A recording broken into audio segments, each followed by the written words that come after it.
So, true confession, I've never been the first one out on the dance floor at a social occasion, not a party, not a wedding reception, not a grand ball in cotillion, not even the prom. I've always been something of a wallflower, a little bit afraid to step out onto the dance floor because I've never been the most graceful person, never been the most free of left feet, never been confident to move because I've always been afraid, am I going to come off too self-serious, worried about exactly getting the moves right? Am I going to be out of style, out of touch? Am I going to be an embarrassment to whoever I'm with? And I've always been one to just kind of hang back because it seems like when I'm at a wedding reception or some other kind of party and the music starts, all of a sudden I flash back to being the awkward kid at the middle school, junior high, fall dance, afraid of what everybody else thought, afraid of looking uncool, afraid of not knowing the right moves, and it has a way of freezing me up. I've been thinking though lately about a time just a few years ago when my kids were a little bit younger. They were probably, kindergarten, first grade age, and all four of us, my wife and I, my son, my daughter, had been invited to this wedding reception, and because they were there, because they didn't care about what anybody else thought or how they came off. They just said, yeah, let's go out and dance. And what do you know? We start moving to the music, and I'm no longer worried about what anybody else thinks around the room. I'm here because my kids want to move to the music, and there are no rules about doing it right or wrong. It's just, where do you want to go? Are we going to dance fast? Fine. Are we going to jump right where we are? Are we going to stay in place? Whatever. But I could follow their lead and have joy in this moment without any self-consciousness about what anybody else thought or how I came off, because in that moment it was clear whose attention I was most interested in. And it was in that moment having a good time with my son and my daughter and my wife. And in moments like that you get clarity, and it's not like all of a sudden I became a star dancer, but it was more like all of a sudden I wasn't afraid about what anybody else thought anymore. I could simply move the way they moved, even if it was different from what the people around us were doing. And as I think about that moment, it was amazingly freeing to be there. And it makes me think of actually words we're going to be hearing this coming Sunday in worship from Matthew's Gospel. Jesus starts out looking around in Matthew chapter 11, and he's kind of sort of lamenting that you can't win with these people. He looks around and he goes like, you seem like you're not happy when there's sad news or when there's happy news, when there's a slow song or where there's a fast song on. He says it's like we're children calling out in the marketplace, and we played the flute and you didn't dance, and we wailed and mourned and you wouldn't grieve with us or sing a lament. Pick something and move to the music with us. And then he goes on to say, like, after all, John the Baptizer came and he was all somber and dour, playing sort of these sad blues tunes about the coming ominous reign of God, and this was the time to turn and repent, and nobody listened to him. So now I've come and you're accusing me of being too upbeat, going to all the wrong people's parties and inviting myself over to celebrations with all the wrong people. Why can't you just be happy with something? Move to the music, for crying out loud, Jesus seems to be saying.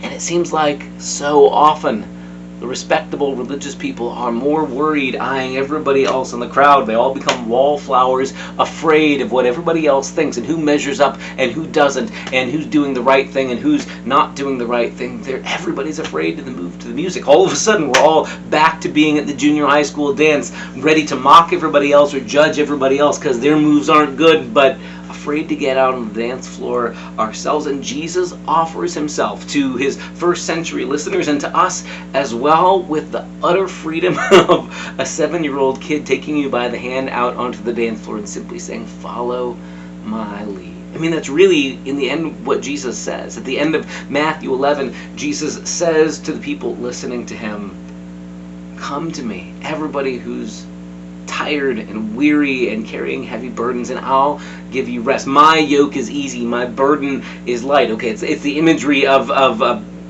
being freed of your burdens, but the imagery is just as freeing as a kid taking you out onto the dance floor. It's as if Jesus is saying, look, this isn't a complicated move, just come, follow my lead, literally go where I go, do what I do. This isn't more complicated than that. Nobody's here to judge you for how well you're doing it. Just keep following my lead. I wonder if sometimes we overcomplicate the Christian life because we have a way of turning Christianity into a matter of complicated rules or schedules or rituals or assumptions or requirements. And here Jesus simply says it's always been about loving God and loving neighbor, and discovering that God's love meets us even when we screw up, even when we are stinkers and rude and sinful and self-centered, and that neighbors include even the people around us who are selfish and self-centered and stinkers and rule breakers.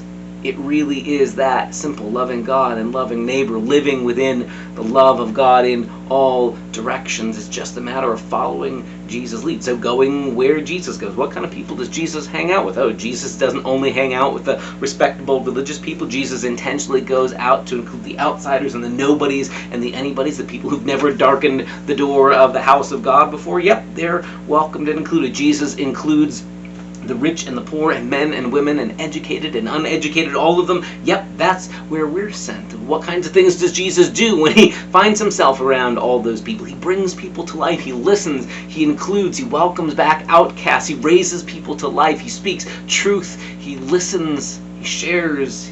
He brings joy.